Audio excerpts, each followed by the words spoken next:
Infiniment, chers collègues, bonjour à tous. Alors, j'essaye, voilà, de partager mon écran tout de suite, s'il vous plaît. Voilà. C'est bon, tout le monde arrive à visualiser? Est-ce que vous voyez mon PowerPoint, s'il vous plaît? Moi, si. Là, je le vois. C'est bon? Non, encore un petit moment, s'il vous plaît. D'accord. Voilà, là, c'est prêt, donc vous pouvez commencer, oui. Merci infiniment, chers collègues. Avant de commencer, permettez-moi de remercier l'ensemble des personnes ayant participé à l'organisation de ce colloque fort intéressant, abordant une thématique qui n'est pas des moindres sujets de réflexion. Donc, c'est un sujet absolument très intéressant, aussi bien pour les enseignants, les apprenants, les chercheurs. Et je donc renouvelle mes remerciements pour le choix de cette thématique. Merci également à vous, Madame Darraji, pour la présidence de cette session.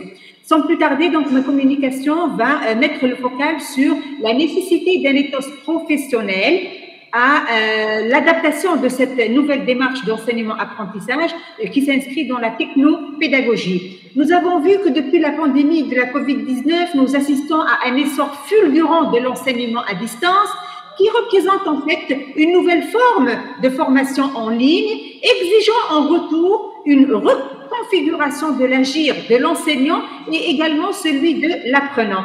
C'est celui de l'enseignant sur lequel nous allons mettre le focal aujourd'hui.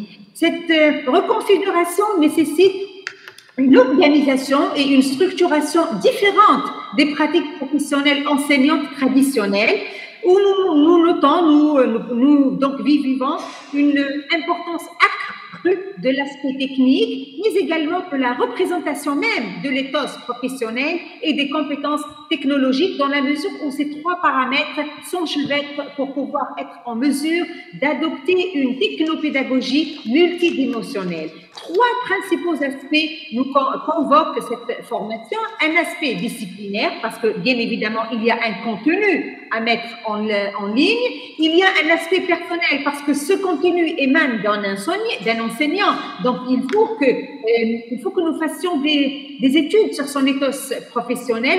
Comment est-ce que lui se représente cette nouvelle formation? Il y a bien évidemment une dimension technologique. Dans l'aspect disciplinaire, l'enseignement à distance exige une reconstruction du contenu sémantique. Les supports pédagogiques ne sont pas présentés de la même manière. Il y a une plus importante symbolisation, une plus importante multimodalité.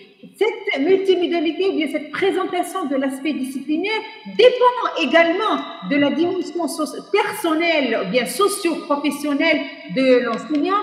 Comment est-ce que lui se représente son ethos professionnel, cette nouvelle pratique. Et enfin, bien évidemment, ces deux dimensions sont assujetties à la compétence technologique de l'enseignant, d'où la nécessité de ces formations continues, notamment au multimédia, par exemple, et particulièrement à l'ingénierie pédagogique. Dans cette circonscription, donc, ce nouveau contexte nous permet d'interroger ces trois paramètres, l'éthos professionnel, l'agir didactique et la médiatisation technologique. Dans quel but? Dans le but d'actualiser l'éthos professionnel de l'enseignant par le biais d'une formation continue à la technopédagogie. Et ce matin, un des collègues l'a bien soulevé. Nous ne sommes pas des technopédagogues, des ingénieurs éducatifs, nous sommes des enseignants et nous nous formons à cette technologie pédagogique. Bien évidemment, on peut le voir que cette formation ne peut être monothéorique, mais bien au contraire, il y a un éclectisme théorique pour pouvoir répondre à cela. Donc, dans cette dimension, dans cette configuration, nous nous sommes posé la question suivante. Quelles images de l'éthos professionnel se dessinent à l'ère de l'enseignement à distance? Vous l'aurez compris, ce qui nous intéresse, c'est comment est-ce que l'enseignant se représente cela? Quelles sont les actions qu'il a entamées pour pouvoir répondre à ce nouveau besoin? Nous formulons donc l'hypothèse que les représentations positives de son ethos professionnel, le propulsent à reconfigurer sa formation pour un profil actualisé. Donc, les jalons théoriques, nous avons choisi, donc, comme je le disais tout à l'heure, il y a un éclectisme, mais nous avons choisi pour répondre pour évaluer cette ethos professionnelle, le modèle SAMR lié au numérique éducatif que je vais détailler à présent. Donc, ce modèle-là associe la didactique professionnelle et également la posture de l'enseignant dans les domaines de la pratique éducative. Voici ce modèle, qui permet à l'individu de mieux comprendre les étapes. Il y a quatre principales étapes et chacun de nous peut se situer, peut s'évaluer par rapport à l'étape. Le sigle S, qui est première étape, c'est l'étape de la substitution. Par la suite, il y a l'étape A, qui est l'augmentation. L'étape M, qui est la modification. Et enfin, la dernière étape, c'est celle de la redéfinition. Chacune répond à des critères qui sont les suivants. Alors, la substitution, il s'agit donc des niveaux élémentaires d'usage numérique où l'enseignant substitue un outil traditionnel par un outil numérique. Par exemple, on remplace la dictée par l'envoi d'un polycopier via email, groupe Telegram ou autre. Le deuxième niveau, c'est l'augmentation où l'usage du numérique induit une plus-value plus importante où nous constatons une amélioration fonctionnelle de l'agir didactique. Cette introduction du numérique donc, apporte des fonctionnalités différentes, par exemple, l'insertion d'un graphique pour expliquer un passage textuel ou bien un polycopier par une présentation PowerPoint. Donc, on voit qu'il y a quand même des changements. Au lieu de donner le polycopier traditionnel linéaire, il y a une présentation PowerPoint et qui est commentée, donc l'introduction de l'audio ou bien de l'audio visuel. Ces deux niveaux basiques ont été les premiers éléments de la formation des enseignants. Une fois acquis, ce modèle nous incite à augmenter notre compétence technopédagogique pour pouvoir modifier cette utilisation. Par exemple, la réécriture collaborative de textes en ligne ou bien l'évaluation, la correction des écrits des étudiants en mode révision où ils visualisent les annotations.